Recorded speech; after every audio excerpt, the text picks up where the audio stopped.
Hello traders, good evening. இன்றைக்கி நம்மளோட market அனாலிசிஸை நம்ம வழக்கம் போலே 4 செக்மெண்ட்டாக பிரிச்சிருக்கோம். முதல் செக்மெண்ட்டில் ஜியோ பொலிட்டிக்கல் இவெண்ட்ஸ். நேற்று 11வது நாளாக ஈரான் மேலே அமெரிக்கா வந்து அட்டாக் பண்ணியிருக்காங்க. ஆனால் அது காரணம் கிடையாது இன்றைக்கி நம்மளோட மார்க்கெட் விழுந்ததுக்கு, குரூட் ஆயிலோட விலை ஏறினதுக்கு. கீழே சவுதி அரேபியாவும் ஏமனில் இருக்கக்கூடிய ஹவுத்தீஸும் வந்து புதுசாக பஞ்சாயத்து இழுத்துட்டு இருக்காங்க. அதனால தான் வந்து நம்மளோட மார்க்கெட் இன்றைக்கி வந்து பேனிக் ஆகிருக்கு. ஸோ அதை பற்றி டீட்டெயில்டாக டிஸ்கஸ் பண்ணிடுவோம். அண்ட் இன்னைக்கு ஈவினிங் 6 மணிக்கு வந்து மறுபடியும் பிரசிடென்ட் ட்ரம்ப் வந்து ஈரானுக்கு ஒரு வார்னிங்கை கொடுத்துருக்காரு. ஸோ அது எப்படி மாறப்போகுதுன்றதை பற்றி டிஸ்கஸ் பண்ணிடுவோம். அண்ட் ரெண்டாவது செக்மெண்ட்டில் நம்மளோட இந்திய பொருளாதாரத்தை பற்றின சில செய்திகள் இருக்குது. அதனால் எந்த கம்பெனிஸ் லாபம் அடைய போகுதுன்னு சொல்லிட்டு பார்த்துருவோம்.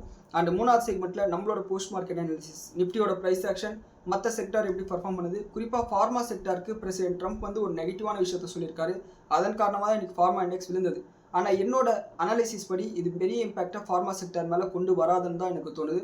அந்த அனாலிசிஸையும் நம்ம பேசி முடிச்சிடுவோம். அண்ட் இன்றைக்கி எஃப்ஐடிஐ வந்து 2 பேருமே செல் சைடு இருக்காங்க. கோல்டு ப்ரைஸஸ் ஏறி இருக்குது. இது எல்லாத்த பற்றி டிஸ்கஸ் பண்ணிடுவோம். அண்ட் 4வது செக்மெண்ட்டில் 27 கம்பெனிஸ் பற்றின செய்திகள் இருக்குது. அந்த 2வது செக்மெண்ட் ஃபார்மா செக்டார்லாம் இல்லாமல் 27 கம்பெனிஸ் பற்றின செய்திகள் இருக்குது. அந்த செய்திகளை பார்க்கும்போது அந்த ஷேர்ஸை வாங்கலாமா வேணாமான்னு சொல்லிட்டு உங்களாலேயும் முடிவு பண்ண முடியும். இந்த வீடியோவை பாருங்கள். இந்த வீடியோவில் இருக்கக்கூடிய தகவல்கள் உங்களோட ட்ரேடிங் ஆர் இன்வெஸ்டிங் யூஸ்ஃபுல்லாக இருக்குன்னு உங்களுக்கு தோணுச்சுன்னா இந்த வீடியோக்கு ஒரு லைக் கொடுங்க. அண்ட் இந்த வீடியோ பற்றின உங்களோட கருத்துக்களை கீழே கமெண்ட்ஸில் பதிவிடுங்க. நானும் பார்த்து தெரிஞ்சுக்கிறேன். அண்ட் இந்த வீடியோவுக்கு உங்களோட அப்ரிஷியேஷன், மோட்டிவேஷன் ரொம்ப கிடைச்சிருக்கு என்னோட வீடியோஸ்க்கு. அது எல்லாத்துக்குமே என்னோட மனமார்ந்த நன்றிகள். இப்போ வீடியோக்குள்ளே போயிடலாம். நேற்று நம்மளோட ஃபண்டமெண்டல் அனாலிசிஸ் கிளாஸ் 5 எடுத்தோம் இல்லையா, அந்த கிளாஸுக்கு வந்து டாக்டர் குப்பு அப்படின்றவர் வந்து ஒரு கமெண்ட் பண்ணியிருந்தார். அவர் என்ன கேட்டிருந்தாருன்னா, does taking notes or writing it down is must or not? If must, how can we take notes whether in writing or using system அப்படின்ற மாதிரி கேட்டிருந்தார். அதாவது கண்டிப்பாக நோட்ஸ் எடுத்து தான் ஆகணும், அதில் மாற்று கருத்தே இல்லை. அதாவது ஃபண்டமெண்டல் கிளாஸுக்கு நோட்ஸ் எடுத்தாகணும், அது ஒரு பக்கம். நீங்கள் ப்ரைவேட்டாக ஈக்விட்டி இன்வெஸ்டிங் பண்ணுறீங்க பார்த்தீங்களா, இப்போ ஒரு நியூஸை கேட்டுட்டு அந்த ஷேர்ஸை வாங்கலாமா நம்மன்னு சொல்லிட்டு முடிவு பண்ணுறீங்க பார்த்தீங்களா, அப்போ வந்து அட்லீஸ்ட் ஒரு பேஜ் ஆச்சு எதனால் நான் இந்த கம்பெனியை வாங்க போகிறேன்னு சொல்லிட்டு நீங்கள் அனாலிசிஸ் எழுதணும்.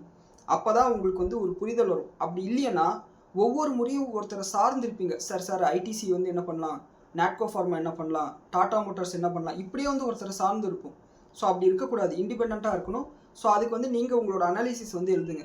உதாரணத்துக்கு ஒரு கம்பெனியை நீங்கள் செலக்ட் பண்ணிட்டீங்கன்னா இந்த கம்பெனியோட பி ரேஷியோ எவ்வளோ, ஆர்ஓஇ எவ்வளோ, ஆர்ஓசி எவ்வளோ லாபம் பண்ணியிருக்காங்க, சேல்ஸ் க்ரோத் ஆயிருக்கா, எஃப்ஐசி எவ்வளோ வச்சிருக்காங்க, டிஎஸ்சி எவ்வளோ வச்சிருக்காங்க, ப்ரொமோட்டர் எவ்வளோ வச்சிருக்காங்க, டிவிடெண்ட் ஈல்டு எவ்வளோ கொடுக்குறாங்க, கடன் எவ்வளோ இருக்குது, இது எல்லாத்தையும் பார்த்துட்டு புதுசாக ஒரு ஆர்டர் கிடைச்சிருக்கா, இதில் இவங்களோட ஆல்ரெடி எக்ஸிஸ்டிங்காக இருக்கக்கூடிய ஆப்ரேட்டிங் ப்ராஃபிட் மார்ஜின் எவ்வளோ, ஆப்ரேட்டிங் ப்ராஃபிட் மார்ஜின் இவ்வளோ, அதனால் இவ்வளோ லாபம் வரும். இவ்வளோ லாபம் வந்தால் இப்போ இருக்கக்கூடிய ப்ரைஸ் டு இயர்னிங்ஸோட மல்டிப்ளை பண்ணால் இவ்வளோ வந்து மார்க்கெட் கேப்பில் ஏறணும். அப்போ மார்க்கெட் கேப்பில் இவ்வளோ ஏறுச்சுன்னா எந்த அளவுக்கு நாளைக்கு ஷேர் ப்ரைஸ் இன்க்ரீஸ் ஆகும். உதாரணத்துக்கு ஒரு 5% அளவுக்கு இன்க்ரீஸ் ஆகணும். ஆனால் நாளைக்கு 10% அளவுக்கு ஷேர் ப்ரைஸ் இன்க்ரீஸ் ஆகிடுச்சுன்னா அப்போ வாங்கக்கூடாது. ஆனால் நாளைக்கு ஷேர் ப்ரைஸ் வந்து ஃப்ளாட் ஆகும், சும்மா 1% தான் இருக்குன்னா அப்போ வந்து இன்னும் ஆர்பிட்ராஜாவே நமக்கு 4% அளவுக்கு வாய்ப்பு இருக்குது அப்படின்னு சொல்லிட்டு நம்ம என்ட்ரி ஆகணும். இது வந்து இந்த மாதிரி ஏதாவது ஒரு அனாலிசிஸ் எழுதுங்க. அது தப்பாகிறதுக்கு நிறைய வாய்ப்புகள் இருக்கும். மார்க்கெட்டில் யாருமே புத்திசாலி கிடையாது, மார்க்கெட் தான் புத்திசாலி. ஆனால் அந்த மாதிரி எழுத என்ன ஆகும்னா மார்க்கெட்டை பற்றின உங்களோட புரிதல் அதிகமாகும். இன்னொன்று, ஒரு 20 வருஷம் கழிச்சு நீங்களே அதை யாருக்கும் சொல்லித் தரலன்னா கூட அந்த நோட்டை யதார்த்தமாக உங்களோட குழந்தைங்களே யாராவது எடுத்து பார்த்தா கூட மார்க்கெட்டை பற்றி ஒரு பெரிய புரிதல் வந்து அவங்களுக்கு உருவாக்கும். ஸோ அதுதான் இதில் நான் சொல்ல விரும்புகிறது. இன்னொன்று, எனக்கு இது பார்த்த உடனே எனக்கு ஒரு விஷயம் தோணுச்சு. நம்ம வந்து பிளாக்ஸ் எழுதிட்டு இருக்கோம். அண்ட் இதை பார்க்கும்போது என்ன தோணுச்சுன்னா, நம்ம வந்து டெய்லி ஒரு செய்தியை சொல்லிட்டு கடந்து போயிடுறோம். போன 1 மாதத்துக்கு முன்னாடி கரெக்டாக என்ன கம்பெனி பற்றி என்ன செய்தி சொன்னோம்னு சொல்லிட்டு நமக்கு ஞாபகம் இருக்காது. அதனால் நான் என்ன பிளான் பண்ணியிருக்கேன்னா, நம்மளோட பிளாக்ஸில் இதுக்கு மேலே ஒரு பேங்க்கு, அதாவது ஒரு கம்பெனி இருக்குன்னா அந்த கம்பெனிக்காக ஒரு தனி பேஜ். அந்த பேஜில் இப்போ உதாரணத்துக்கு ஜூலை 22 டாடா மோட்டார்ஸில் அமெரிக்காவிலேருந்து வண்டியெல்லாம் திருப்பி வர வச்சுட்டாங்க. Tata Motors passenger vehicle. இந்த செய்தியை எழுதிடணும். அதே மாதிரி ஒரு வாரம் கழிச்சு இன்னொரு செய்தி வருதுன்னா அதை பற்றி எழுதிடணும். ஆகஸ்ட் மாதம் ரிசல்ட் வரப்போகுது, Q1, அதை பற்றி எழுதிடணும். இந்த மாதிரி எழுதிட்டே வரும்போது ஒரு வருஷம் கழிச்சு பார்த்தீங்கன்னா டாடா மோட்டாரை பற்றி 1 வருஷம் நடந்த எல்லா செய்திகளும் ஒரே இடத்துல கிடைக்கும் உங்களுக்கு. அந்த மாதிரி நான் பிளான் பண்ணியிருக்கேன். இந்த கமெண்ட்டை பார்த்ததுக்கப்புறம் எனக்கு அது தோணுச்சு. ஸோ அந்த மாதிரி பண்ணலாமா, அதுக்கு உங்களோட சப்போர்ட் எனக்கு கிடைக்குமான்றது கீழே கமெண்ட்டில் சொல்லுங்கள். ஸோ என் சைட்லேருந்து அதுக்காக ஒரு சின்ன எக்ஸ்ட்ரா எஃபோர்ட், அதாவது ஒரு மணி நேரம் டெய்லி இந்த அனாலிசிஸ் எல்லாம் முடிச்சுட்டு உட்காந்து எழுதினோம்னா எழுதி முடிச்சிடலாம். ஏன்னா 25 கம்பெனி 30 கம்பெனி பேச போகிறோம் செய்திகளை பற்றி. அந்த செய்திகளை அந்தந்த பேஜில் எழுதிட்டோம்னா அது வந்து ஒரு டைரி எழுதுகிற மாதிரி ஆகிடும். ஸோ அந்த மாதிரி நான் ஒரு பிளான் பண்ணியிருக்கேன். அதுக்கு உங்களோட ஒப்பீனியன் வந்து கீழே கமெண்ட்ஸில் சொல்லுங்கள். இப்போ வந்து நம்ம வீடியோக்குள்ளே போயிடலாம். அண்ட் டாக்டர் குப்பு சாருக்கு வந்து நான் கொடுத்த எக்ஸ்ப்ளனேஷன் வந்து சாட்டிஸ்ஃபையாக இருக்குன்னு சொல்லிட்டு நான் நம்புகிறேன். இப்போ வீடியோக்குள்ளே போகலாம். அண்ட் முதல் செக்மெண்ட் ஜியோ பொலிட்டிக்கல் ஈவெண்ட்ஸ்னு பார்த்தோம்னா நேற்று 11வது நாளாக அமெரிக்கா வந்து ஈரான் மேலே தாக்குதல் பண்ணியிருக்காங்க. இதில் வந்து அவங்களோட operation centres and military capabilities, aircraft hangars, drone storage facilities, military logistics மேலெல்லாம் அட்டாக் பண்ணதாக அமெரிக்கா சொல்கிறாங்க. அதுக்கான வீடியோஸையும் வந்து வெளியிட்டிருக்காங்க. அண்ட் இன்னைக்கு காலையில் வழக்கம் போலேயே அமெரிக்காவோட சென்காம் வந்து 11வது நாளாக எங்களோட தாக்குதலை வந்து நாங்கள் கம்ப்ளீட் பண்ணிட்டோம்னு சொல்லிட்டு அறிவிக்கிறாங்க. அண்ட் அது மட்டும் இல்லாமல் இந்த தாக்குதலெல்லாம் பண்ணதோட விளைவாக வந்து ஈரானோட மிலிட்ரி கேப்பபிலிட்டிஸை நாங்கள் குறைச்சிட்டோம், இப்போ ஸ்டேட் ஆஃப் ஹார்மஸ் ஓப்பனில் இருக்குன்னு சொல்லிட்டு சொல்கிறாங்க. ஆனால் ஷிப் ட்ராக்கிங் டேட்டாவில் மிகப்பெரிய அளவுக்கு கப்பல் போகிறது வந்து தெரிய வரல. ஆனால் அமெரிக்கன் அஃபிஷியல்ஸ் என்ன சொல்கிறாங்கன்னா, லாஸ்ட் 3 மாதத்தில் 900 கமர்ஷியல் வெசல்ஸ், அதாவது 900 கமர்ஷியல் வெசல்ஸை வந்து இந்த ஸ்டேட் ஆஃப் ஹார்மஸில் வந்து நாங்கள் எஸ்கார்ட் பண்ணி வெளியே கொண்டு வந்திருக்கோம். அண்ட் அது மட்டும் இல்லாமல் இந்த லாஸ்ட் 3 மாதத்தில் ஈரான் வந்து 30 கமர்ஷியல் வெசல்ஸாக அடிச்சிருக்காங்கன்னு சொல்லிட்டு சொல்லியிருக்காங்க. இதெல்லாம் இப்படி இருக்கும்போது இந்த அமெரிக்கா பண்ண தாக்குதலுக்கு ஈரானும் பதில் தாக்குதல் பண்ணியிருக்காங்க. வழக்கம் போலே குவைத்து, ஜோர்டான் மேலையெல்லாம் வந்து அட்டாக் பண்ணியிருக்காங்க பெலிஸ்டிக் மிசைல்ஸ், ட்ரோன்ஸை வச்சு. ஆனால் இது ஆக்சுவலாக இன்றைக்கி நம்மளோட மார்க்கெட்டுக்கு ஒரு சர்ப்ரைஸே கிடையாது. நேற்று ஈவினிங்கே இந்த அப்டேட் வந்துருச்சு. அதை நம்மளோட மார்க்கெட் அனாலிசிஸில் பேசியிருந்தோம். சவுதியோட ஒரு கார்கோ ஷிப்பை கீழே ஸ்டேட் ஆஃப் பாபால் மந்தியில் போயிருக்கு. அதை வந்து ரிட்டர்ன் அனுப்பிட்டாங்க இந்த ஹவுதீஸ் போராளிகள். அண்ட் அது மட்டும் இல்லாமல் சவுதியோட 2 எண்ணெய் கப்பல்களை வந்து ரிட்டர்ன் அனுப்பியிருக்காங்க. ஸோ அந்த வந்து கம்ப்ளீட்டாக பிளாக்கேட் வந்து அனௌன்ஸ் பண்ணது மட்டும் இல்லாமல் அதை நடைமுறைப்படுத்திட்டாங்கன்றது ஒரு பயத்தை உண்டாக்கியிருக்கு மார்க்கெட்டுக்கு. அதனோட விளைவாக தான் வந்து பார்த்தீங்கன்னா க்ரூட் ஆயிலோட விலை $95 அளவுக்கு இன்றைக்கி இன்ட்ராடேக்கு வந்து போச்சு. அது கண்டிப்பாக நம்மள மாதிரி ஆயில் இம்போர்ட் பண்ணக்கூடிய கண்ட்ரிஸ்க்கு வந்து நெகட்டிவான விஷயமாக பார்க்கப்படுது. ஸோ அது மட்டும் இல்லாமல் இதனால தான் நம்மளோட மார்க்கெட்டும் வந்து இன்றைக்கி வந்து விழுந்திருக்கு. இருந்தாலும் கூட கரெக்டாக 23,960 அந்த இடத்துல சப்போர்ட் இருந்துட்டு வெயிட் பண்ணிகிட்டு இருக்கு. நாளைக்குள்ளே ஏதாவது பாசிட்டிவ் அப்டேட் வந்தால் உண்டு. ஸோ வெயிட் பண்ணி பார்க்கலாம். நான் ஏன் நாளைக்குள்ளார பாசிட்டிவ் அப்டேட் வரும்னு சொல்லிட்டு எதிர்பார்க்குறேன்னா, 2 விஷயம் இருக்குது. ஒன்று, இன்னமும் கூட டிப்ளமேட்டிக் சேனல்ஸில் பேச்சுவார்த்தை போயிட்டு தான் இருக்குது. உதாரணத்துக்கு நேற்று நைட் வந்து ஃப்ரான்ஸோட ஃபாரின் மினிஸ்டர் வந்து ஈரானோட ஃபாரின் மினிஸ்டர்கிட்ட ஃபோனில் பேசியிருக்காரு. அது மாதிரி இந்த ஃப்ரான்ஸோட அஃபீஷியல்ஸ் யாரோ ஒருத்தவங்க வந்து சும்மா லூஸ் ஸ்டாக் விட்டுருக்காங்க போல இருக்கு ஈரானில். அதுக்கு வந்து மன்னிப்பு கேட்டிருக்காரு. அண்ட் அது மட்டும் இல்லாமல் குவைத்தோட ஃபாரின் மினிஸ்டர் வந்து ஈரானோட ஃபாரின் மினிஸ்டருக்கு ஃபோன் பண்ணி எங்கள் மேலே நீங்கள் பண்ண தாக்குதலுக்கு நாங்கள் கண்டனம் தெரிவிக்கிறோம்னு சொல்லியிருக்காங்க. இதெல்லாம் எப்படி இருக்கும்போது ஈரானோட உள்துறை அமைச்சர் வந்து பாகிஸ்தானுக்கு போயிருக்காரு. முஸ்தபா கெமினி இருக்கார் இல்லையா, அவரோட ஒரு சீக்ரெட் மெசேஜை பாகிஸ்தான் மீடியேட்டர்ஸ் அசீம் முனீர் இருக்கார்ல, அவர்கிட்ட கொடுத்துட்டதா வந்து சொல்லியிருக்காங்க. ஸோ இதெல்லாம் பார்க்கும்போது பேக் எண்டில் வந்து பேச்சுவார்த்தை போயிட்டு தான் இருக்குது. ஆனால் எந்த மாதிரியான ஒரு சொல்யூஷனுக்கு இவங்க வரப்போகிறாங்கன்னு தெரியல.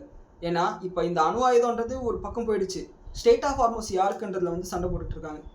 ஸோ அதுக்கு எந்த மாதிரியான சொல்யூஷன் கொண்டு வராங்கன்னு தெரியல. அண்ட் இதெல்லாம் எப்படி இருக்கும்போது பிரசிடென்ட் ட்ரம்ப் வந்து நேற்று சில ஸ்டேட்மெண்ட் பண்ணியிருக்காரு. என்னென்னா, ஈரான் எங்ககிட்ட பேச்சுவார்த்தை நடத்துறதுக்கு ரொம்ப ஆர்வமாக இருக்காங்க, ஆனால் எங்களுக்கு அதில் வந்து இன்ட்ரெஸ்ட் கிடையாது அவங்ககிட்ட பேச்சுவார்த்தை நடத்துறது. அண்ட் அது மட்டும் இல்லாமல் பிக் ஆக்ஸ் மலைத்தொடர்களை வந்து நாங்கள் அட்டாக் பண்ண போகிறோம்னு சொல்லியிருக்காங்க. இது எதனாலன்னா, இஸ்ரேல் உளவுத்துறை இருக்காங்களா மொசாட், அவங்களுக்கு வந்து ஒரு ரிப்போர்ட் வந்திருக்கு. போன வருஷம் 2025 இந்த 12 நாள் யுத்தம் நடந்துச்சு இல்லையா, அதை பற்றி நம்ம ஏற்கனவே ஒரு வீடியோ போட்டிருக்கோம். இந்த 12 நாள் யுத்தம் நடக்கும்போதே இந்த என்ரிச்டு யுரேனியத்தை அந்த மலைக்கு கொண்டு போயிட்டதாகவும் அதை பற்றின தகவல்கள் வந்து இந்த இஸ்ரேலோட மொசாட்டுக்கு வந்து கிடைச்சிருக்கிறதாகவும் தகவல் வந்திருக்கு. இந்த பிக்காக்ஸ் மலைத்தொடர்களில் 100 மீட்டர் ஆழத்தில் வந்து டனல்களை உருவாக்கி அந்த டனலில் வந்து இந்த என்ரிச்டு யுரேனியத்தோட கேப்சூல்ஸ் எல்லாம் வச்சிருக்கிறதா வந்து சொல்லியிருக்காங்க. இதன் காரணமாக அந்த இடத்த வந்து கம்ப்ளீட்டாக அழிச்சிடலாம் அப்படின்னு சொல்லிட்டு பேசியிருக்காரு. கூடிய சீக்கிரமே அந்த மாதிரி தாக்குதல் நடக்கும்னு சொல்லியிருக்காரு. இதெல்லாம் இப்படி இருக்கும்போது இன்னைக்கு ஈவினிங் வந்து ஒரு 6:30 மணிக்கு ஒரு போஸ்ட் போட்டிருக்காரு பிரசிடென்ட் ட்ரம்ப். அதில் என்ன சொல்லியிருக்காருன்னா, இதுக்கு மேலே ஸ்டேட் ஆஃப் ஹார்மஸில் ஒரு கப்பலை நீங்கள் சுட்டிங்கன்னா கூட நாங்கள் பதிலுக்கு ஈரானோட ஒரு பிரிட்ஜையோ அப்படி இல்லைன்னா ஒரு பவர் பிளான்ட்டையோ அடிப்போம். அதை அவர் சொன்ன எக்ஸாக்டான வேர்ட் சொல்கிறேன் பாருங்கள். From this point forward any time the Islamic Republic of Iran shoots at a ship in the state of Hormuz whether it be by missile, rocket, drone or any other device or weapon, the United States will bomb and destroy one bridge or power plant, including those located next to or in the capital city of Tehran. Thank you for your attention to this matter, President Donald J. Trump அப்படின்னு சொல்லியிருக்காரு. அதாவது அது Tehran பக்கத்தில் இருந்தாலும் சரி, டெஹரானுக்குள்ளவே இருந்தாலும் சரி, கண்டிப்பாக நாங்கள் அடிப்போம்னு சொல்லியிருக்காங்க. அதாவது ஓரளவுக்கு நீ அடித்தா நான் அடிப்பேன் என்ற அளவுக்கு வந்திருக்காங்க. ஸோ பார்க்கலாம். அண்ட் இதெல்லாம் இப்படி இருக்கும்போது இன்னும் சில ரிப்போர்ட்ஸ் வந்து என்ன சொல்கிறாங்கன்னா, அதாவது அமெரிக்கா செய்தி ஊடகங்களே வந்த ரிப்போர்ட்ஸ் என்னென்னா, அமெரிக்கா ஒரு ஃபுல் ஸ்கேல் வாருக்கு போகும்னு சொல்லிட்டு நம்ம நேற்றே வந்து பேசியிருந்தோம். ஆனால் அந்த ஃபுல் ஸ்கேல் வாருக்கு போகிறதுக்கு அமெரிக்கா கிட்ட அந்த அளவுக்கு மிசைல்ஸ் இல்லை அப்படின்னு சொல்லிட்டு இன்னும் சில நியூஸ் ரிப்போர்ட்ஸ் வந்து சொல்கிறாங்க. இது உண்மையாக இருக்கிறதுக்கு நிறைய வாய்ப்பு இருக்குது. காரணம் என்னென்னா, உக்ரைன்கிட்டையும் மிசைல்ஸோட தட்டுப்பாடு இருக்குது. அதனால தான் பேட்ரியாய்ட் மிசைல் தயாரிக்கிறதுக்கான லைசன்ஸ் வந்து உக்ரைனுக்கு வந்து கொடுத்துட்டாங்க. அண்ட் அவங்களும் வந்து இந்த இயர் எண்டோட பேட்ரியாட் மிசைல் வந்து நான் தயாரிக்க ஆரம்பிச்சிடும்னு சொல்லியிருக்காங்க. அண்ட் அமெரிக்கா கிட்டே இந்த தட்டுப்பாடு இருந்துச்சுன்னா அவங்களும் வந்து ஒரு ஸ்டெப் இறங்கி வரதுக்கு நிறைய வாய்ப்பு இருக்குது. அண்ட் மிட் டேர்ம் எலெக்ஷனும் பக்கத்தில் வந்துட்டே இருக்கிறதும் ஒரு பாசிட்டிவ் விஷயமா நமக்கு இருக்குது. இதெல்லாம் இப்படி இருக்கும்போது பிரசிடென்ட் ட்ரம்ப்புக்கு வந்து ஒரு மிகப்பெரிய ஒரு பிட்ரேயல்னே சொல்லலாம், ஒரு அநியாயம் நடந்துச்சுன்னே சொல்லலாம். என்னன்னா இஸ்ரேலோட ஃபினான்ஸ் மினிஸ்டர் என்ன சொல்லியிருக்காருன்னா, எங்களுக்கு இந்த ஈரானுடனான போரில் வந்து இன்ட்ரெஸ்ட் இல்லை அப்படின்னு சொல்லிட்டாங்க. எது அப்படின்ற மாதிரி இருக்கா? அவர் சொன்ன எக்ஸாக்டான ஒரு சொல்கிற பாருங்க. Israel has no interest in joining the war on Iran அப்படின்ற மாதிரி சொல்லியிருக்காரு. அதாவது பிரச்சனை ஆரம்பித்தது இவங்களுக்காக தான், கடைசியில் வந்து எங்களுக்கு அதில் இன்ட்ரெஸ்ட் இல்லைன்னு சொல்லியிருக்காங்க. அண்ட் அது மட்டும் இல்லாமல் நேற்று லெபனானோட பிரசிடென்ட் ட்ரம்ப் வந்து ஒயிட் ஹவுஸில் மீட் பண்ணியிருக்காரு. அப்படி மீட் பண்ணி ரெண்டு பேருமே வந்து இப்போ நடந்துட்டு இருக்கிற விஷயங்களை பற்றி பேசிகிட்டு இருக்காங்க. அண்ட் ரொம்ப முக்கியமாக இதில் பார்க்க வேண்டியது என்னென்னா, இஸ்ரேல் வந்து லெபனான்லேருந்து வெளியே போயிடுவாங்க, இஸ்ரேலோட ஐடிஎஃப். பதிலுக்கு அமெரிக்கன் ஃபோர்ஸஸ் வந்து லெபனான்குள்ளார வந்துட்டு ஹெஸ்புல்லா வந்து கம்ப்ளீட்டாக வந்து எராடிகேட் பண்ணுறது எங்களோட பிளானாக இருக்குது. இது எப்படி அன்வைண்ட் ஆக போகுதுன்னு சொல்லிட்டு நம்ம வெயிட் பண்ணி தான் பார்க்கணும். மீன்வைல் இப்போ பிரிட்டனுக்கு வந்து புதுசாக வந்து பிரைம் மினிஸ்டர் வந்துட்டார், ஹேண்டி பர்னம் அப்படின்னு சொல்லிட்டு அவரோட பேர். அவர் என்ன சொல்லியிருக்காருன்னா, பிரிட்டிஷ் பேசஸை நீங்கள் ஈரானை தாக்குறதுக்காக பயன்படுத்திக்கலாம்னு சொல்லிட்டு பர்மிஷன் கொடுத்துட்டாங்க. இது ஒரு பெரிய ஸ்ட்ரக்சரல் ஷிஃப்டாக பார்க்கப்படுது. காரணம், ஸ்டேட் ஆஃப் ஹார்மஸில் இப்போ யூரோப்பியன் கப்பல்களை போக விடாமல் பண்ணுறது அவங்களையும் வந்து கோவப்படுத்திருக்கு. அண்ட் இன்னொன்று, தலைமை மாறினதுனால சில வழிமுறைகளும் மாறி இருக்குன்னு நம்ம எடுத்துக்கலாம். அண்ட் அமெரிக்காவோட யூஎஸ் செக்ரட்டரி மார்க்கோ ரூபியோ இருக்கார் இல்லையா, அவர் வந்து அக்டோபர் 30-31 G20 ஃபாரின் மினிஸ்டர்ஸோட மீட்டிங்கை அட்லாண்டாவில் கண்டக்ட் பண்ண போகிறதா சொல்லியிருக்காரு. அதுக்குள்ளார பிரச்சனை முடிஞ்சிடும்னு சொல்லிட்டு எதிர்பார்க்கலாம். அண்ட் இட்டாலி வந்து என்ன சொல்லியிருக்காங்க, இந்த நாட்டோ சம்மிட் நடக்கும்போதே இந்த நாட்டோ நாடுகளில் இருக்கக்கூடிய ஒவ்வொரு நாடுமே 5% அளவுக்கு இந்த நாட்டோக்கு டிஃபென்ஸ்க்கு வந்து கான்ட்ரிபியூட் பண்ணணும்னு சொல்லிட்டு சொல்லியிருந்தாங்க. அண்ட் இட்டாலியோட ஃபாரின் மினிஸ்டர் அடுத்த 10 வருஷத்துக்குள்ள நாங்கள் இந்த டார்கெட்டை ஃபுல்ஃபில் பண்ணிவிடுவோம் அப்படின்ற மாதிரி சொல்லியிருக்காங்க. அண்ட் பிரசிடென்ட் ட்ரம்ப் வந்து சவுதி அரேபியாவுக்கு 30 வருஷத்துக்கு தேவையான நியூக்ளியர் டீலை வந்து சைன் பண்ணியிருக்காரு. இதனோட மதிப்பு வந்து $10s of billions சொல்லியிருக்காங்க. அது மட்டும் இல்லாமல் நியூக்ளியர் இன்ஃப்ராஸ்ட்ரக்சரை உருவாக்குறதுக்கு அமெரிக்கா உதவும்னு சொல்லியிருக்காங்க. இது ரொம்ப முக்கியமான விஷயமா இருக்குது. இது ரெண்டு விதமாக நம்ம வந்து டீகோட் பண்ணலாம். ஒன்று, சவுதி அரேபியா வந்து க்ரூட் ஆயிலை மட்டுமே நம்பி இல்லாமல் மாற்று பொருளாதாரத்துக்கு மாறிட்டு இருக்காங்க. அண்ட் அதனோட ஒரு விளைவாக தான் வந்து பார்த்திங்கன்னா லாஜிஸ்டிக் ஹப்பெல்லாம் உருவாக்குறாங்க. அதுக்கு மின்சார தேவைப்படும், அதுக்காக அவங்க இது பண்ணியிருக்கலாம் ஒன்று. ஆனால் இப்போ இந்த ஹவுதீஸோட பிரச்சனை, ஈரானோட பிரச்சனையெல்லாம் பார்க்கும்போது அவங்களுக்கும் வந்து நம்ம அணு ஆயுதத்தை வச்சுக்க வேண்டியது நம்மளோட தேவையாக இருக்குன்னு சொல்லிட்டு புரிஞ்சிருக்கலாம். அதனோட விளைவாக கூட இது நடந்திருக்கலாம். ஸோ இப்படி போகிறதுக்கு அமெரிக்கா இப்போ ட்ரம்ப் இருக்கும்போது இதுக்கு ஒத்துக்கிட்டாலும் அதுக்கப்புறம் வரக்கூடிய தலைவர்கள் எப்படி மாற்றி பேசுவாங்கன்றது நம்ம வெயிட் பண்ணி தான் பார்க்கணும். ஸோ அதையும் நம்ம போக தான் நமக்கு தெரியும். அண்ட் நேற்று ரஷ்யா உக்ரைன்லேயும் வந்து பிரச்சனை கண்டினியூ ஆகிட்டு இருக்கு. ரஷ்யா என்ன சொல்கிறாங்கன்னா, உக்ரைனோட துறைமுகங்கள் மேலே நாங்கள் தாக்குதல் நடத்தினோம், அதனோட விளைவாக வந்து 2 கப்பல்கள் வந்து சேதமடைஞ்சிருக்குன்னு சொல்லியிருக்காங்க.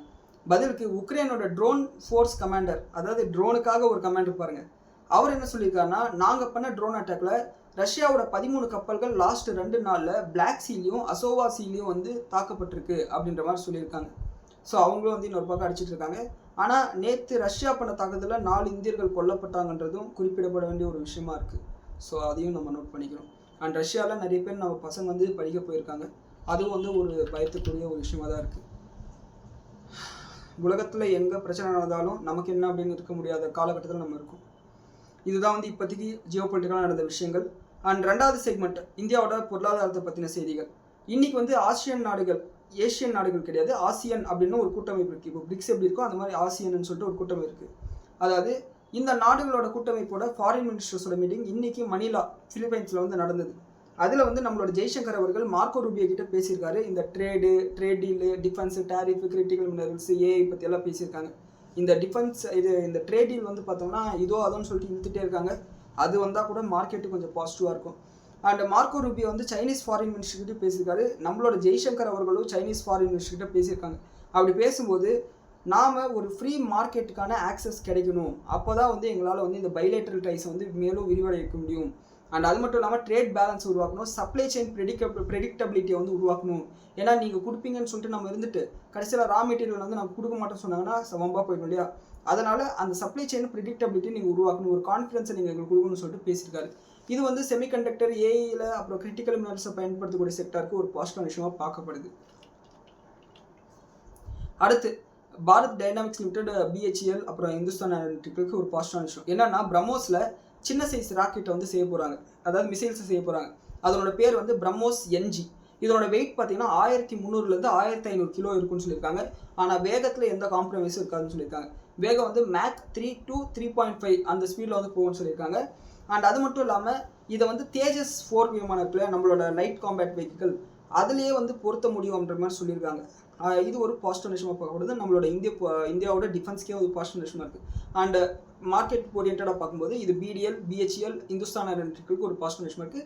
அண்ட் ப்ரீமியர் எக்ஸ்ப்ளோசிவ்ஸ், ஆஸ்ட்ரா மைக்ரோவேவ், இந்த மாதிரியான கம்பெனிஸ்க்கு, டேட்டா பேட்டர்ன்ஸ் மாதிரியான கம்பெனிஸ்க்கு சைடில் வந்து பாசிட்டிவ் அமைகிறதுக்கு வாய்ப்பு இருக்குது. ஏன்னா இவங்க லாபம் அடையும் போது அவங்களுக்கு வந்து மறைமுகமாக ஆர்டர்ஸ் கிடைக்கும். அது ஒரு விஷயம் நோட் பண்ணிக்கோங்க. அண்ட் அடுத்து நம்மளோட கவர்மெண்ட் வந்து என்ன சொல்லியிருக்காங்கன்னா, கமர்ஷியல் பேங்க்ஸில் வந்து ஷெட்யூல்டு கமர்ஷியல் பேங்க்ஸில் என்பிஎஸ் வந்து 2.25% இருந்தது 2024. அது வந்து இப்போ 1.25% குறைஞ்சிருக்குன்னு சொல்லியிருக்காங்க. அண்ட் அது மட்டும் இல்லாமல் இன்னொரு சில ரிப்போர்ட்ஸ் வந்துருக்கு. கேரளாவில் ஜிசிசி குளோபல் கேப்பபிலிட்டி ஹப்பை உருவாக்குறதுக்கான எல்லா சாத்தியக்கூறுகளும் இருக்குது அப்படின்ற மாதிரி ரிப்போர்ட்டை கொடுத்துருக்காங்க. இது ரொம்ப முக்கியமாக நம்மளோட தமிழ்நாடு வந்து ஃபோக்கஸ் பண்ணணும். காரணம் என்னென்னா, இந்த குளோபல் கேப்பபிலிட்டி சென்டர்ன்றது எப்படின்னா கிட்டத்தட்ட சிலிகான் வேலி மாதிரி. அது வந்து ஒரு ஐடி ஹப்னே சொல்லலாம். ஏஐ இருக்கும், டேட்டா சென்டர் இருக்கும், ஐடி கம்பெனிஸ் எல்லாம் இருக்கும், ஸ்டார்ட் அப் நிறுவனங்கள் இருக்கும். இந்த மாதிரி வந்துருச்சுன்னா அதை சுற்றி நிறைய மறைமுகமான வேலைவாய்ப்புகளும் நேரடி வேலைவாய்ப்புகளும் உருவாகும். அதனால் வந்து அந்த இருக்கக்கூடிய லோக்கல் பொருளாதாரம் வந்து முன்னேறும். அது நம்ம எல்லாருக்குமே நல்லதாக இருக்கும். ஸோ இதை வந்து நம்மளோட தமிழ்நாடு கவர்மெண்ட்டும் வந்து ஃபோக்கஸ் பண்ணணும். அடுத்து நம்மளோட national security adviser Ajit Doval அவர்கள் வந்து சவுதி அரேபியாவுக்கு போயிருக்காங்க. அங்கே வந்து இந்த பைலேட்ரல் ட்ரைஸ், இப்போ இருக்கக்கூடிய ரீஜனல் சுச்சுவேஷன் பற்றி பேசியிருக்காங்க. எனர்ஜி செக்யூரிட்டி பற்றியும் பேசியிருப்பாங்கன்னு சொல்லிட்டு நமக்கு தோணுது. ஸோ அதை பற்றின அப்டேட்ஸ் வந்து இதுக்கு மேலே தான் வர ஆரம்பிக்கும். இந்தியாவோட மேனுஃபேக்சரிங் செக்டார் வந்து அடுத்த 2035 $1.5 trillion அடையும்னு சொல்லியிருக்காங்க.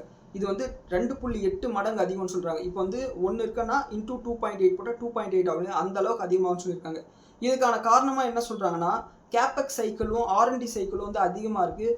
அதனோட விளைவாக வந்து இந்த அளவுக்கு வந்து வளர்ச்சி இருக்கும் மேனுஃபேக்சரிங்லன்னு சொல்லியிருக்காங்க. இது ஒரு பாசிட்டிவ் விஷயமாக பார்க்கப்படுது இந்தியாவோட மேனுஃபேக்சரிங் செக்டாருக்கு. அண்ட் அது மட்டும் இல்லாமல் சப்ளையில், அதாவது ஃபெர்டிலைசர் சப்ளை செயினில் வந்து இன்னொரு சிக்கலும் ஏற்பட்டிருக்கு. என்னென்னா, இந்த கேரிஃப் சீசனில் பயிரிடக்கூடிய பயிர்களுக்கு வந்து டிஏபி, என்பிகே, யூரியா மாதிரியான உரங்கள் தேவைப்படுது. ஆனால் இந்த கப்பலெல்லாம் இன்னும் ஸ்டேட் ஆஃப் ஹார்மஸ்லேயே மாட்டிகிட்டு இருக்கிறதுனால மிகப்பெரிய அளவுக்கு வந்து பாதிப்பு இருக்குமோ அப்படின்ற மாதிரி ஒரு பயம் இருக்குது. இதனால் பாதிக்கப்பட போகிற கம்பெனிஸ் எதுன்னு பார்த்தீங்கன்னா ஃபேக்ட், அதே மாதிரி பாரதீப் பாஸ்பேட்ஸு, கோரமண்டல் இன்டர்நேஷனல், இந்த 3 கம்பெனியோட கப்பல்கள் வந்து அங்கே மாட்டிருக்கிறதா சொல்கிறாங்க. இந்த கப்பல்கள் வெளியே வரும்போது இந்த கம்பெனியோட ஷேர் ப்ரைஸ் பாசிட்டிவ் ரியாக்ட் பண்ணுறதுக்கு வாய்ப்பு இருக்குது. இந்த வெஸ்ட் ஏஷியா கிரைசிஸில் ஏதாவது பாசிட்டிவான டெவலப்மெண்ட் வரும்போது இந்த ஷேர் ப்ரைஸ் பாசிட்டிவ் ரியாக்ட் பண்ணுறதுக்கு வாய்ப்பு இருக்குது. ஸோ இதை வந்து வாட்ச் லிஸ்ட்டில் போட்டு வச்சுட்டு பாருங்கள். அடுத்து ராய்ட்டர்ஸ் ரிப்போர்ட்லேருந்து ஒரு செய்தி வந்திருக்கு. என்னென்னா, இந்தியாவோட எனர்ஜி மினிஸ்ட்ரி வந்து என்ன பிளான் பண்ணியிருக்காங்கன்னா, இந்த பழைய விண்ட் டர்பைன்ஸில் இருக்கிற இந்த காற்றாலைகளாக இருக்குது பார்த்தீங்களா, அதில் இருக்கக்கூடிய டர்பைன்ஸை வந்து பழசாக இருக்கிறதுனால அதில் கரண்ட்டு ப்ரொடியூஸ் பண்ணக்கூடிய கெப்பாசிட்டி வந்து குறைஞ்சிருக்கு. இப்போ வந்து அது புது டர்பைனாக மாற்றிட்டோம்னா கிட்டத்தட்ட 6 மடங்கு அதிகமான கரண்ட் வந்து உற்பத்தி பண்ண முடியும். இது க்ளீன் எனர்ஜியாக இருக்கும்னு சொல்லிட்டு சொல்லியிருக்காங்க. இந்த மாதிரி மாற்றுறது வந்து ஒரு வேளை கன்ஃபார்ம் ஆச்சுன்னா இந்த டர்பைனை உற்பத்தி செய்யக்கூடிய கம்பெனிஸ்க்கு வந்து அது பாசிட்டிவ் விஷயம். ஐநாக்ஸு, அதே மாதிரி சுஸ்லான் மாதிரியான கம்பெனிஸ்க்கு அது பாசிட்டிவ் அமையும். இதை வந்து நோட் பண்ணிக்கோங்க. ஸோ நம்மளோட சென்ட்ரல் கவர்மெண்ட் வந்து ஆயில் மார்க்கெட்டிங் கம்பெனிஸ்க்கு வந்து கிட்டத்தட்ட 75,000 கோடி ரூபாய் அளவுக்கு நிதியை வந்து கொடுக்கறதுக்கு வாய்ப்பு இருக்குது, இந்த லாஸஸ் வந்து ஈடுகட்டுறதுக்காகன்னு சொல்லியிருக்காங்க. ஸோ இது வந்து இன்னும் வந்து அஃபிஷியலாக வரல, மணி கண்ட்ரோலில் வந்து ஒரு ரிப்போர்ட்டாக பப்ளிஷ் ஆயிருக்கு. இது வந்து மேற்கொண்டு தான் இது உண்மையா இல்லையான்னு சொல்லிட்டு வெளியே வரும். ஏன்னா வந்து ஒரு மாதத்துக்கு முன்னாடி நம்மளோட நிதியமைச்சர் பேசும்போது எங்களுக்கு இப்போதைக்கு அந்த மாதிரி ஆயில் கம்பெனிஸ்க்கு வந்து பண உதவி பண்ணுற மாதிரி ஐடியா இல்லைன்னு சொல்லியிருந்தாங்க. ஸோ இது ஒரு விஷயமா பார்க்கப்படுது. அடுத்து வேர்ல்டு பேங்க் என்ன சொல்லியிருக்காங்கன்னா, யூஎஸ், சைனா, இந்தியா மாதிரியான நாடுகள் வந்து இந்த வெஸ்ட் ஏஷியா கிரைசிஸ்னால வந்து பெரிய அளவுக்கு பாதிக்கப்படல, ஓரளவுக்கு வந்து இம்பேக்டை தாங்கிக்கிட்டாங்க, ஷீல்டு பண்ணிக்கிட்டாங்க. ஆனால் வளரும் நாடுகளில் எந்த நாடுகிட்ட மிகப்பெரிய அளவுக்கு கடன் இருக்கோ அவங்களாம் மிகப்பெரிய ஆபத்தில் இருக்காங்கன்னு சொல்லியிருக்காங்க. இது ஒரு முக்கியமான விஷயமா பார்க்கப்படுது, இதையும் நோட் பண்ணிக்கோங்க. அடுத்து 3வது செக்மெண்ட் நம்மளோட போஸ்ட் மார்க்கெட் அனாலிசிஸ். இன்னைக்கு நம்மளோட காலையில் நிஃப்டி வந்து பெரிய அளவுக்கு கேப் டவுன் சொல்லிட்டு தான் இண்டிகேட் பண்ணுது. ஆனால் ஓப்பன் ஆனது என்னமோ 37 பாயிண்ட் அளவுக்கு தான் கேப் டவுன். அண்ட் ஓப்பன் ஆனதுக்கப்புறம் வந்து பயங்கரமான ஒரு செல் ஆஃப். ஒரு ஸ்டேஜில் வந்து 24,200 உடைக்குது, 24,100 உடைக்குது. இந்த 24,100 உடைக்கிட்டு ஓரளவுக்கு வந்து அப்படியே ஸ்டெபிலைஸ் ஆகிட்டு இருக்கு. அண்ட் இதுக்கப்புறம் வந்து பார்த்தீங்கன்னா கரெக்டாக 23,960 வந்து ஒரு சப்போர்ட் எடுக்குது. அந்த சப்போர்ட் லெவலில் நம்ம காலையில் நம்மளோட வாட்ஸ்அப் சேனல் சொல்லியிருந்தோம். ஏன்னா வந்து அது இதுக்கு முன்னாடி வந்து ஏகப்பட்ட டைம் வந்து அது சப்போர்ட்டாக எடுத்திருக்கு. அண்ட் இதுக்கான முக்கியமான காரணம் நான் சொன்ன மாதிரி இந்த வெஸ்ட் ஏஷியா கிரைசிஸில் இந்த சவுதி அரேபியாவுக்கும் யமனுக்கும் இருக்கக்கூடிய பிரச்சனை தான். அண்ட் நாள் இறுதியில் வந்து 190 பாயிண்ட் அளவுக்கு நெகட்டிவாக முடிஞ்சிருக்கு, 23,996 முடிஞ்சிருக்கு. மேற்கொண்டு இதில் எப்படி வந்து இந்த பிரச்சனை வந்து டெவலப் ஆக போதோ அதை பொறுத்து தான் நம்மளோட மார்க்கெட் ரியாக்ட் பண்ணும். ஸோ ஷார்ட் டேர்மில் நமக்கு பெயின் இருக்கிறதுக்கு வாய்ப்பு இருக்குது. மார்க்கெட் குறைஞ்சா அது வாங்குறதுக்கான ஆப்பர்ச்சுனிட்டியாகவும் நம்ம பார்க்கலாம். அண்ட் எனக்கு என்ன தோணுதுன்னா, மேக்ஸ் டு மேக்ஸ் வந்து பிரசிடென்ட் ட்ரம்ப் வந்து இந்த வாரத்துக்குள்ளார ஏதாவது ஒரு சொல்யூஷன் கொண்டு வர்றாரு. ஏன்னா அடுத்த வாரம் வந்து யூஎஸ் ஃபெடரல் ரிசர்வோட எஃப்ஓஎம்சி மீட்டிங் இருக்குது. புதன்கிழமை வேலைக்கிழமை வந்துடும். அப்படி வரத்துக்குள்ளார இந்த க்ரூட் ஆயிலோட விலை குறையிலனா, அதில் கெவின் வாஷ் ஏதாவது எக்கத்தப்பா சொன்னார்னா, அங்கே வந்து பொருளாதாரம் வந்து சேதமடையும், இன்ட்ரெஸ்ட் ரேட் ஏற்றுற மாதிரி ஏதாவது சொல்லிட்டாங்கன்னா, அண்ட் அது மட்டும் இல்லாமல் அதன் காரணமாக வந்து அமெரிக்கர்கள் வந்து கோவப்படுவாங்க. மிட் டேர்ம் எலெக்ஷனில் அது பிரதிபலிக்கும். ஸோ அதனால் வந்து ட்ரம்ப் வந்து கொஞ்சம் சேஃபாக ப்ளே பண்ணுவார், அட்லீஸ்ட் இந்த ஒரு வாரம் 10 நாளுக்காச்சு. ஸோ எப்படி இது வந்து முன்னேற போகுதுன்னு சொல்லிட்டு நம்ம வெயிட் பண்ணி பார்க்கணும். இன்றைக்கி நம்மளோட ஓவரால் மார்க்கெட் பார்த்தோம்னா மொத்தம் 3300 கம்பெனியில் 1068 கம்பெனிஸ் பாசிட்டிவாகவும் 2231 கம்பெனிஸ் வந்து நெகட்டிவாகவும் முடிஞ்சிருக்கு. செக்டார் வைஸ் பார்த்தோம்னா ஆட்டோ செக்டார் 0.18% பாசிட்டிவாகவும், பேங்க் நிஃப்டி 1.25% நெகட்டிவாகவும், எஃப்எம்சிஜி வந்து ஒரு 0.5% பாசிட்டிவாகவும், ஐடி செக்டார் 1.5% அளவுக்கு நெகட்டிவாகவும், குறிப்பாக வந்து ப்ரைவேட் செக்டார் பேங்க் வந்து 1.25, பப்ளிக் செக்டார் பேங்க் வந்து 1.25% நெகட்டிவாகவும், ப்ரைவேட் செக்டார் பேங்க் வந்து 1.5% அளவுக்கு நெகட்டிவ் வந்தது. கிளியராக வந்து ஃபினான்ஷியல்ஸ் பேங்க்ஸ்லையும் ஐடி செக்டார்லையும் ஒரு பெரிய செல் ஆஃப் நம்மளால் பார்க்க முடிஞ்சது. அண்ட் ஃபார்மா செக்டார்லேயும் இன்றைக்கி வந்து ஒரு மிகப்பெரிய ஒரு வீழ்ச்சி இருந்தது. அதுக்கான காரணம் என்னென்னா, பிரசிடென்ட் ட்ரம்ப் வந்து நேற்று என்ன சொல்லிட்டாருன்னா, இந்த ஜெனரிக் மெடிசனுக்கு அடுத்த 2 வருஷத்துக்கு நாங்கள் வந்து 0 டேரிஃப்னு சொன்னாங்க. இதை கேட்கும்போது பாசிட்டிவ் நியூஸ்ன்னு தான் தோணும். ஆனால் 2028 ஆகஸ்ட்டுக்கு அப்புறம் நாங்கள் 100% டேரிஃப் போடுவோம், அண்ட் அதுலேருந்து ஒரு வருஷம் கழிச்சு இன்னொரு 100% டேரிஃப் போடுவோம். அதை நீங்கள் அவாய்ட் பண்ணணும்னா அமெரிக்காலே வந்து மேனுஃபேக்சரிங் பிளான்ட் வந்து கட்டுங்க அப்படின்னு சொல்லிட்டு சொல்லியிருக்காரு. இதனால தான் இன்றைக்கி வந்து இந்தியாவில் இருக்கக்கூடிய ஃபார்மா கம்பெனிஸ் வந்து அடிவானது. அண்ட் இந்த மாதிரியான ஸ்டேட்மெண்ட் வந்து 2025 அவர் பண்ணியிருக்காரு. நீங்கள் வந்து இந்த மாதிரி டேரிஃப் நான் போடக்கூடாதுன்னா இங்கே வந்து மேனுஃபேக்சரிங் பிளான்ட் கட்டுங்க, இங்கே இருக்கிறவங்களுக்கு வேலை கொடுங்கன்னு சொல்லிட்டு சொல்லியிருந்தார். ஆனால் நம்மளோட கம்பெனிஸ் வந்து அது மாதிரி செய்யலை, ஏதோ செய்கிறங்க அப்படின்னு சொல்லிட்டு சமாளிச்சிட்டாங்க. அண்ட் 2028 ஆகஸ்ட்டில் வந்து இதை ஏற்றுன்னு சொல்லியிருக்காரு. 2028 ஆகஸ்ட்டில் அங்கே எலெக்ஷன் வரப்போகுது அமெரிக்காவில். இப்போ மிட் டேர்ம் எலெக்ஷனுக்கே தலைவர் வந்து அடக்கி வாசிக்கிறாரு. அப்போ வந்து கண்டிப்பாக ஏற்றுறதுக்கு வாய்ப்பு இருக்காது. ஒன்று. இன்னொன்று, அமெரிக்காவில் வந்து இந்த ஜென்ரிக் மெடிசன் மேலே விலை ஏற்றுனாங்கன்னா அதனோட விளைவாக வந்து யார் அதிகமான விலை கொடுத்து வாங்க போகிறாங்க? அங்கே இருக்கக்கூடிய மக்கள் தான். அங்கே இருக்கக்கூடிய மக்கள் அதிகமான விலை கொடுத்து வாங்கினான்னா ஒன்று மக்களுக்கு அது வந்து கெட்ட விஷயம். அப்போ வந்து மக்களோட கோவம் வந்து அதிகமாகும். அண்ட் அது மட்டும் இல்லாமல் சிபிஐ இன்ஃப்ளேஷன் வந்து அங்கே அதிகரிக்கும். அதன் காரணமாகவும் இன்ட்ரெஸ்ட் ரேட் ஏற்ற வேண்டியதாக இருக்கும். ஸோ அதனால் இது பண்ணுறதுக்கான வாய்ப்புகள் ரொம்ப ரொம்ப கம்மி. இன்றைக்கி மார்க்கெட்டில் ஃபார்மா கம்பெனிஸ் அடித்தது வந்து நமக்கு வந்து வாங்குறதுக்கான ஒரு ஆப்பர்ச்சுனிட்டியை தான் நம்ம எடுத்துக்கணும். உங்களுக்கு பிடிச்ச ஃபார்மா கம்பெனியை நீங்கள் அக்குமுலேட் பண்ணுறதுக்கு இது ஒரு ஆப்பர்ச்சுனிட்டியாக யூஸ் பண்ணிக்கோங்க. அண்ட் அது மட்டும் இல்லாமல் இந்த டொமஸ்டிக் டிமாண்ட் வந்து ஓரளவுக்கு நல்லா இருக்கிறதுனால இந்த அமெரிக்காவில் இருக்கக்கூடிய வீக்னஸ் வந்து ஃபார்மா கம்பெனி வந்து ஓரளவுக்கு சரி கட்டி இந்த வருஷம் வந்து கிட்டத்தட்ட ஒரு 7-15% 15% அளவுக்கு ரெவென்யூ growth இருக்குன்னு சொல்லிட்டு ஒரு அனலிஸ்ட் ரிப்போர்ட் வந்து சொல்லுது. அதையே வந்து நோட் பண்ணிக்கோங்க. டொமஸ்டிக் டிமாண்ட் நல்லா இருக்குன்னு சொல்கிறாங்க, ஒரே வார்த்தையில் சொல்லணும்னா. அடுத்து கோல்டு ப்ரைஸஸ் பார்த்தோம்னா கிட்டத்தட்ட $4150 இப்போ நம்ம பேசிட்டு இருக்கும்போது ட்ரேட் ஆகிட்டு இருக்கு. நம்ம இதை பற்றி முன்னாவே பேசினது தான். $4000 ஒரு நல்ல சப்போர்ட் தான். அங்கேருந்து டவுன் சைடு வந்து ரொம்ப கம்மியாக தான் இருக்குன்னு சொல்லிட்டு நம்ம எதிர்பார்த்தோம். அதே மாதிரி ரெக்கவர் ஆகிருக்கு. ஆனால் இருந்தாலும் கூட அடுத்த வாரம் ஃபெட் FOMC மீட்டிங் வரும்போது கோல்டு ப்ரைஸஸில் ஒரு செல் ஆஃப் வரலாம். அது நமக்கு ஒரு ஆப்பர்ச்சுனிட்டியாக இருக்கிறதுக்கு வாய்ப்பு இருக்குது.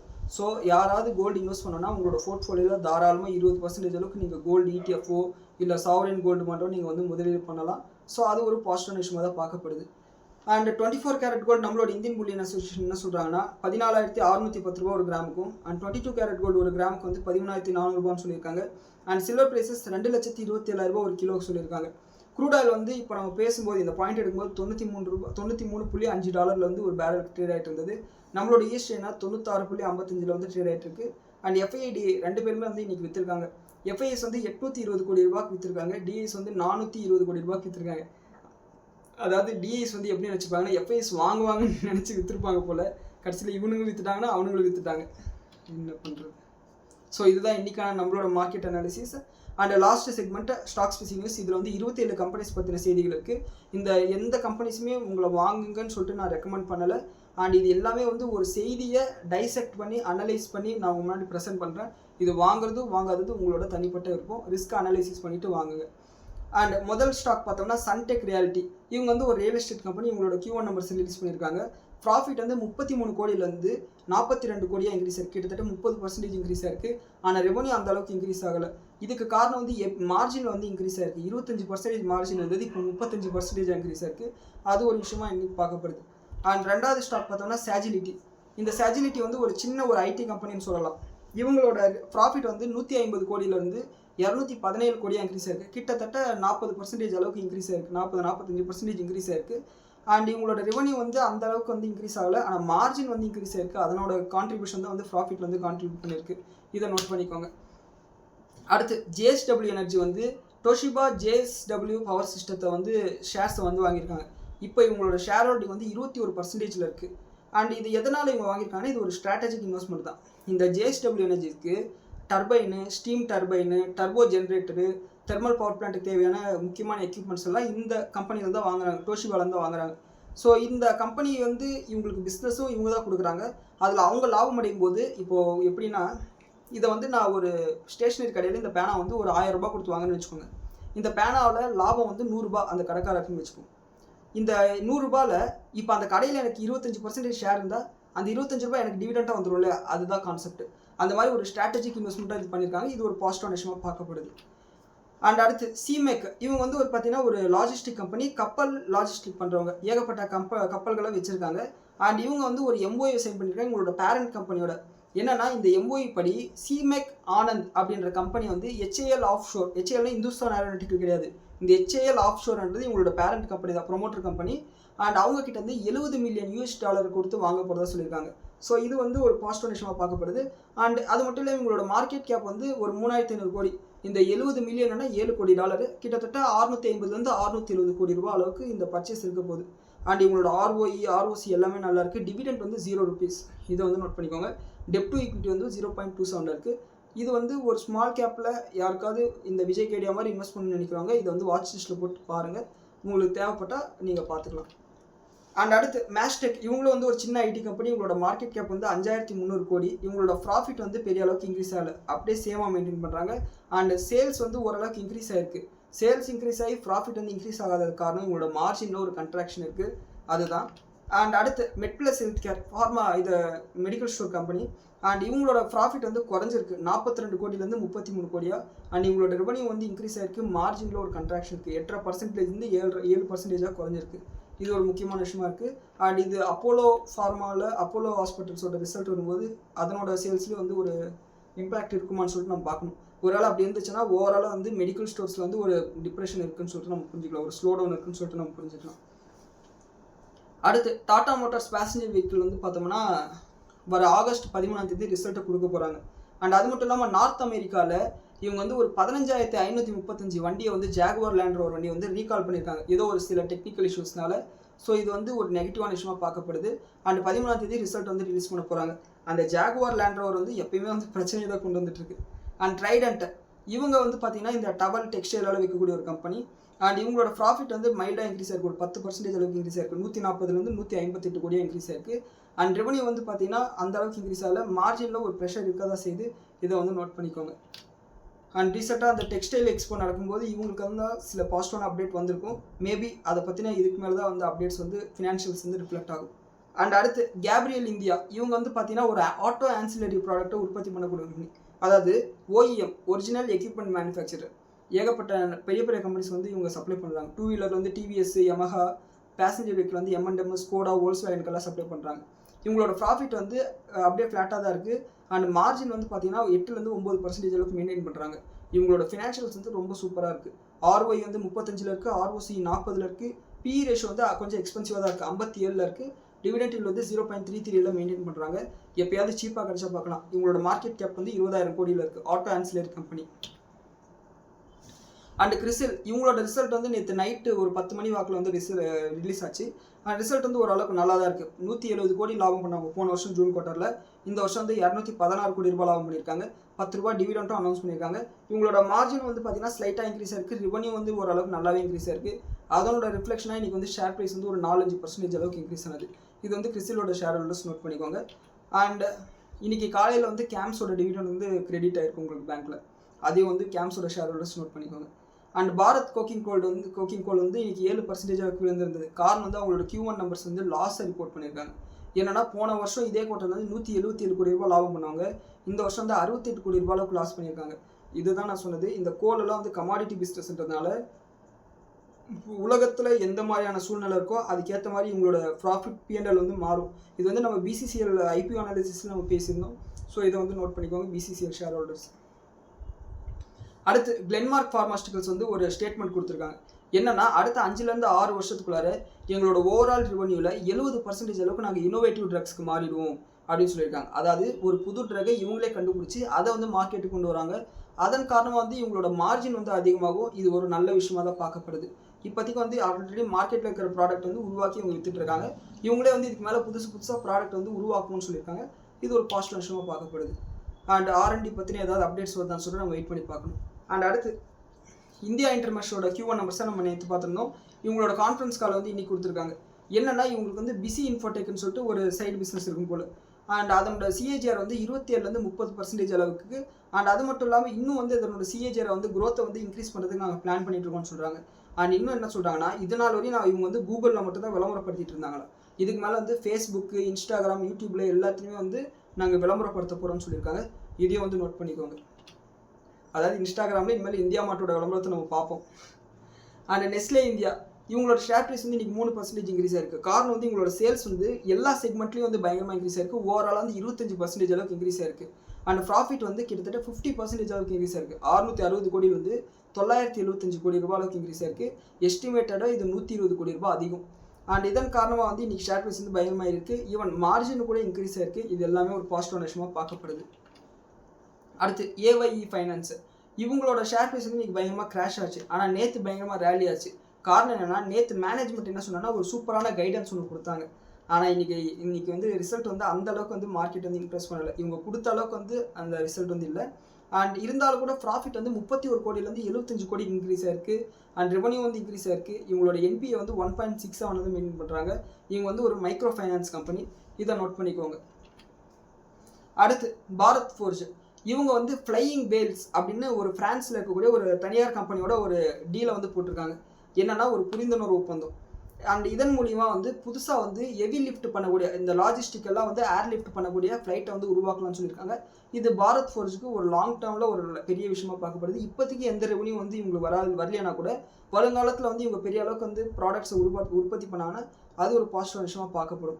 ஏன் நம்மளோட இந்தியன் கவர்மெண்ட்டுக்கூட வந்து இவங்க ப்ராடக்ட் விற்கிறதுக்கு வாய்ப்பு இருக்குது. ஃப்ரான்ஸ் கூடயும் வந்து விற்கிறதுக்கு வாய்ப்பு இருக்குது. அடுத்து ஸ்மார்ட் ஒர்க் கோவர்க்கிங் ஸ்பேசஸ் இவங்களோட Q1 ரிசல்ட் வந்து கொடுத்துருந்தாங்க. ரிசல்ட் சூப்பராக இருக்குது. போன குவார்ட்டரில் வந்து 4 கோடி ரூபாய் அளவுக்கு லாஸ் பண்ணாங்க. இப்போ 13 கோடி ரூபாய் அளவுக்கு ப்ராஃபிட் பண்ணியிருக்காங்க. மார்ஜின் அதே அளவுக்கு தான் மெயின்டைன் பண்ணுறாங்க. ஆனால் ரெவன்யூ ஏறி இருக்குது. விச் மீன்ஸ் ஆப்ரேட்டிங் எஃபிஷியன்சி வந்து அதிகமாக இருக்குது. அண்ட் இதை நோட் பண்ணிக்கோங்க. அண்ட் ஜூபிலியன்ட் இன்கிரீவியா இவங்களோட Q1 நம்பர்ஸும் வந்து கொடுத்துருக்காங்க. கிட்டத்தட்ட 50% அளவுக்கு ப்ராஃபிட் வந்து இன்க்ரீஸ் ஆயிருக்கு. 40% இன்க்ரீஸ் ஆயிருக்கு. 75 கோடியிலேருந்து 106 கோடி ரூபாய் அளவுக்கு இன்க்ரீஸ் ஆயிருக்கு. அண்ட் மார்ஜின் வந்து கிட்டத்தட்ட 2% அளவுக்கு இன்க்ரீஸ் ஆயிருக்கு. ரெவன்யூ வந்து 30% அளவுக்கு இன்க்ரீஸ் ஆயிருக்கு. இதை வந்து நோட் பண்ணிக்கோங்க. அண்ட் இமாமி பேப்பர் மில்ஸ் வந்து பார்த்தீங்கன்னா ஒரு ஸ்மால் கேப் கம்பெனி. இன்னைக்கு 20% அளவுக்கு அப்பர் சர்க்யூட் அடிச்சது. காரணம் வந்து இவங்களோட ப்ராஃபிட் வந்து போன வருஷம் 6 கோடி பண்ணவங்க இந்த வருஷம் 38 கோடி பண்ணியிருக்காங்க. அண்ட் இவங்களோட மார்ஜினும் வந்து பார்த்தீங்கன்னா அப்படியே டபுள் ஆயிருக்கு. 8%லேருந்து 15% இன்க்ரீஸ் ஆயிருக்கு. ரெவன்யூ வந்து டபுள் ஆயிருக்கு. 38லேருந்து 83 கோடியாக வந்து இன்க்ரீஸ் ஆயிருக்கு. ஸோ இந்த கம்பெனியோட ஹிஸ்டாரிக்கலாக பார்க்கும்போது இது வந்து பயங்கர வாலட்டைலாக இருக்கும். இப்போ ஏறிடுச்சுன்னு சொல்லிட்டு அவசரப்பட்டு போய் வாங்காதீங்க. இது எப்பயாவது இறங்கும். வாட்ச் லிஸ்ட்டில் போட்டு வச்சுட்டு அப்பப்போ வாரம் ஒரு முறை வந்து பாருங்கள். ஃப்ரீயாக இருக்கும்போது பாருங்கள். எப்பயாவது ரொம்ப சீப்பாக கிடைக்கும்போது சும்மா ஒரு 5000 10,000 அந்த மாதிரி சின்ன அமௌண்ட்டில் வந்து நீங்கள் வந்து ரிஸ்க் எடுக்கலாம். அது உங்களோட விருப்பம் தான். ஏன்னா நம்ம செய்தியை சொல்லிடுறோம். அது நாளைக்கே விழுந்துருச்சுன்னா ஏன் விழுந்துச்சுன்னு கேட்குறாங்க. எனக்கு மட்டும் என்ன தெரியுமா? ஒரு நல்ல கம்பெனினா நல்ல கம்பெனி அது வந்து எப்போ வேணாலும் ஏறலாம். ஆனால் ஒரு ட்ரேடர்ன்றவங்களுக்கு வந்து ஸ்டாப் லாஸ் கண்டிப்பாக மெயின்டைன் பண்ணணும். அதை வந்து ஞாபகம் வச்சுக்கோங்க. ஒரு இன்வெஸ்டருக்கும் ட்ரேடருக்கும் இருக்கிற வித்தியாசமே அதுதான். ஒரு இன்வெஸ்டர் வந்து எவ்வளோ நாள் வேணாலும் வெயிட் பண்ணுவான். அதாவது 90% அதோட வேல்யூ போனால் கூட வெயிட் பண்ணிகிட்டே இருப்பான். ஆனால் ஒரு ட்ரேடர் வந்து 10% வந்து இறங்கியிருக்கா, இது வந்து நல்ல கம்பெனியா இல்லையா, இல்லை 10% இறங்கியிருக்கு, இதில் வந்து ரிஸ்க்கை கம்மி பண்ணும். அட்லீஸ்ட் பாதியாச்சும் கட் பண்ணிவிட்டு இப்போ HDFC பேங்க் 20% டவுனில் இருக்குது. இந்த 10% டவுனை வந்து கன்சிடர் பண்ணி விட்டுரு. இப்போ வந்து இதில் பாதி பணத்தை HDFCயில் மாற்றினா HDFC கம்பேரிட்டிவ்லி நல்ல கம்பெனி. இது ஏறுதோ இல்லையோ பாதியாச்சும் வந்து ஏறும் அப்படின்னு சொல்லிட்டு ஸ்ட்ராட்டஜிக்கலாக மூவ் பண்ணும் ஒரு ட்ரேடராக இருந்தால். அதே ஒரு இன்வெஸ்டராக இருந்தால் இது நல்ல கம்பெனி வருங்காலத்தில் ஏறும் அப்படின்னு சொல்லிட்டு பொறுமையாக உட்காந்துட்டு இருக்கணும். ITCயில் உட்காந்துட்டு இருக்கிற மாதிரி. ஸோ அதுதான் ஒரு இன்வெஸ்டருக்கும் ட்ரேடருக்கும் இருக்கிற வித்தியாசம். அதனால தான் ஹலோ ட்ரேடர்ஸ்ன்னு சொல்லுவேன். ஏன்னா நம்மள மாதிரி சின்ன ட்ரேடர்ஸ்க்கு வந்து சின்ன பார்ட்டிசிபெண்ட்ஸ்க்கு வந்து கேபிட்டல் ரொம்ப கம்மி. நம்ம ஒரு குறிப்பிட்ட கம்பெனியில் வாங்கிட்டு ஏறுமா ஏறாதான்னு சொல்லிட்டு உட்காந்து பார்த்துக்கிட்டே இருக்க முடியாது. கரெக்டாக டிசிஷன் எடுத்து நம்ம வந்து ஃபண்ட்ஸை வந்து மாற்றிக்கிட்டே இருக்கணும். அதுதான் வந்து கரெக்டான ப்ரொசீஜர். அடுத்து டாடா கம்யூனிகேஷன் இவங்களோட Q1 நம்பர் கொடுத்துருக்காங்க. ப்ராஃபிட் வந்து குறைஞ்சிருக்கு. 190 கோடி ரூபாய் அளவுக்கு ப்ராஃபிட் பண்ணவங்க போன வருஷம். இப்போ 134 கோடி ரூபாய் அளவுக்கு ப்ராஃபிட் குறைஞ்சிருக்கு. மார்ஜினும் ஓரளவுக்கு லைட்டாக குறைஞ்சிருக்கு. இதை நோட் பண்ணிக்கோங்க. அண்ட் ஓரியன்ட் எலக்ட்ரிக் இவங்களோட ப்ராஃபிட் வந்து அப்படியே டபுளாக இருக்குது. 17 கோடி பண்ணவங்க போன வருஷம். இப்போ 31 கோடிக்கு பண்ணியிருக்காங்க. இவங்க வந்து அதே தான், இந்த ஃபேன் எல்லாம் விற்கக்கூடிய ஒரு கம்பெனி. மார்ஜின் வந்து 1% அளவுக்கு இன்க்ரீஸ் ஆயிருக்கு. எபிட்டாவும் இன்க்ரீஸ் ஆயிருக்கு. கிராஸ் ப்ராஃபிட்டும் இன்க்ரீஸ் ஆயிருக்கு. அண்ட் அதானி குரூப்பில் அதானி பவர் இவங்களோட ரெவன்யூ வந்து கிட்டத்தட்ட 20% அளவுக்கு இன்க்ரீஸ் ஆயிருக்கு. அண்ட் 30% அளவுக்கு இன்க்ரீஸ் ஆயிருக்கு. அண்ட் கிராஸ் ப்ராஃபிட் வந்து பார்த்தோம்னா அதே மாதிரி 40% அளவுக்கு இன்க்ரீஸ் ஆயிருக்கு. 5690 கோடி ரூபாய் அளவுக்கு லாபம் பண்ணவங்க போன வருஷம். இந்த வருஷம் வந்து 7950 கோடி ரூபாய் அளவுக்கு லாபம் பண்ணியிருக்காங்க அதானி பவரில். என்னன்னா இவங்களோட மார்ஜின் தான் வந்து பார்த்தீங்கன்னா 40லேருந்து 42% இன்க்ரீஸ் ஆயிருக்கு. அப்போ எவ்வளோ விலைக்கு வந்து விற்பாங்கன்னு பார்த்துக்கோங்க. அதாவது எலக்ட்ரிசிட்டியை உற்பத்தி பண்ணுறது தான் இவங்களோட வேலை. பெரும்பாலும் வந்து கவர்மெண்ட் கான்ட்ராக்ட் தான் இவங்களுக்கு கிடைக்குது. ஸோ எந்த அளவுக்கு அதிகமான விலைக்கு வந்து இவங்க விற்றாங்கன்னா இந்த அளவுக்கு லாபம் கிடைக்கும். நான் இது எதுக்கு சொல்கிறேன்னா, நாம் தான் கரண்ட்டுக்கு பில்லு கட்டுறோம், புரியுதுங்களா? ஸோ அதை தான் சொல்ல வரேன். அண்ட் அடுத்து அதானி கிரீன் இவங்களோட நெட் ப்ராஃபிட் வந்து பார்த்தீங்கன்னா 713 கோடி ரூபாய்க்கு வந்து போன வருஷம் பண்ணியிருக்காங்க. இந்த வருஷம் வந்து 850 கோடி ரூபாய்க்கு பண்ணியிருக்காங்க. மார்ஜின் வந்து 90% மார்ஜின் அதானி கிரீன் எனர்ஜியில். இதையும் வந்து நோட் பண்ணிக்கோங்க. அண்ட் SRF இவங்க வந்து ஒரு கெமிக்கல் கம்பெனி. இவங்களோட ப்ராஃபிட் வந்து 432 கோடி ரூபாய் பண்ணவங்க. இப்போ 760 கோடி ரூபாய் பண்ணியிருக்காங்க இந்த வருஷம். அண்ட் மார்ஜின் வந்து 25% பக்கத்தில் மெயின்டைன் பண்ணுறாங்க, கிராஸ் ப்ராஃபிட் மார்ஜின். அண்ட் அது மட்டும் இல்லாமல் கேபிட்டல் எக்ஸ்பெண்டிச்சர் வந்து 250 கோடி பண்ண போகிறாங்க. எதுக்குன்னா போபெட் டிக் ஃபிலிம் லைன் அப்படின்னு சொல்லிட்டு ஒரு ப்ராடக்டை ஒரு வருஷத்துக்கு 25,000 மெட்ரிக் டன் அளவுக்கு உற்பத்தி பண்ணுற ஒரு ப்ரொடக்ஷன் லைன் வந்து பண்ண போகிறாங்களாம். இதுதான் வந்து அந்த ரெண்டாவது செக்மெண்ட்டில் சொன்ன பார்த்தீங்களா, இந்த கேபெக்ஸ் எக்ஸ்பெண்டிச்சர் அதிகமாகறதுனால இந்தியாவோட உற்பத்தி துறை வந்து அதிகமாகும், கிட்டத்தட்ட 1.5 ட்ரில்லியன் ஆகும்னு சொல்லிட்டு ரெண்டாவது செக்மெண்ட்டில் நம்ம சொன்னால அது இந்த மாதிரி கேபெக்ஸ் தான். அதாவது 2 விதமான செலவு இருக்குது. ஒன்று கேபிட்டல் எக்ஸ்பெண்டிச்சர், இன்னொன்று ஆர்என்டின்றது டெக்னிக்கலாக வந்து கம்பெனிக்கு லாபம் கொடுக்கும். கேபெக்ஸ்ன்றது இந்த மாதிரி ரியாலிட்டியில் லாபம் கொடுக்கும். அண்ட் அடுத்து எட்டர்னல் இவங்களோட ப்ராஃபிட் வந்து பார்த்தீங்கன்னா 25லேருந்து 92 கோடி ரூபாய்க்கு இன்க்ரீஸ் ஆயிருக்கு. அண்ட் மார்ஜின் வந்து ஸ்லைட்டாக அப்படியே 1.5லேருந்து 3% இன்க்ரீஸ் ஆயிருக்கு. இவங்க என்ன சொல்கிறாங்கன்னா, இந்த பெட்ரோல் விலை ஏறினதுனாலையும் ரா மெட்டீரியலோட காஸ்ட் ஏறினாலையும் ஜொமேட்டோ பிஸ்னஸில் வந்து பெரிய டேமேஜ் இல்லை. ஆனால் பிளிங்கிட்டில் வந்து ஒரு இம்பேக்ட் இருக்குன்னு சொல்லியிருக்காங்க. அண்ட் இன்னொன்று எக்ஸ்பெக்டேஷனோட கொஞ்சம் கம்மியாக தான் இவங்க கொடுத்துருக்கனால இன்றைக்கி வந்து மார்க்கெட் கொஞ்சம் நெகட்டிவாக தான் இதை பார்த்தது. அண்ட் அடுத்து டாக்டர் ரெட்டிஸ் லெபார்ட்டரி இவங்களோட ரிசல்ட் வந்து பார்த்தீங்கன்னா அந்த அளவுக்கு நல்லா இல்லை. மார்க்கெட் முடிஞ்சதுக்கப்புறம் வந்திருக்கு.